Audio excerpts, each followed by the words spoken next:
খুব অল্প সময়ের মধ্যে তোমাদেরকে আজকে আমি রান্না করে দেখাবো নিরামিষ এঁচোড় আলুর তরকারি।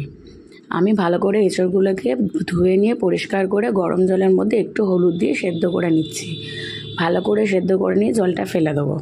তারপর আমি আলু কাটবো, টমেটো, কাঁচা লঙ্কা, আদা ভালো করে কেটে পরিষ্কার করে ধুয়ে নিয়ে একটু জিরে, একটু ধনে একসাথে আমি জিরে, ধনে, কাঁচা লঙ্কা, আদা, টমেটো পুরোটা পেস্ট করে নেবো। নিয়ে কড়াইতে তেল দেবো। কড়াইতে তেল দিয়ে আলুগুলো আমি ভালো করে ভেজে নেবো, লাল লাল করে ভেজে আলুগুলো তুলে নেবো।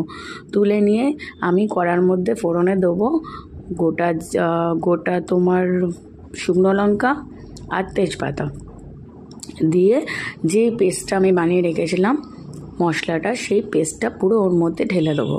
দিয়ে ভালো করে কষাবো 5 থেকে 7 মিনিট মতন। যখন তেল ছাড়া হয়ে যাবে তারপর আমি ওর ওপর থেকে একটু হলুদ গুঁড়ো আর একটু লঙ্কার গুঁড়ো দেবো।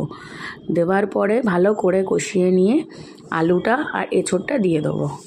আলু আর এঁচোড়টা দিয়ে দেওয়ার পর ভালো করে আরও 15 মিনিট কষাবো। দেখবো এঁচোড়টা আর আলুটা একটু হয়ে এসছে, তখন আমি একটু অল্প পরিমাণে জল দেবো। দিয়ে নামানোর সময় গরম মশলা আর ঘি দিয়ে ভালো করে নেড়ে চেড়ে আমি নামিয়ে নেবো। এঁচোড়ের তরকারি এইভাবে বানিয়ে একবার খেয়ে দেখবেন, খুব ভালো খেতে লাগে। প্লিজ আমার চ্যানেলটাকে সাবস্ক্রাইব করুন। আমাকে এগিয়ে নিয়ে যাওয়ার জন্য অসংখ্য ধন্যবাদ। Love you.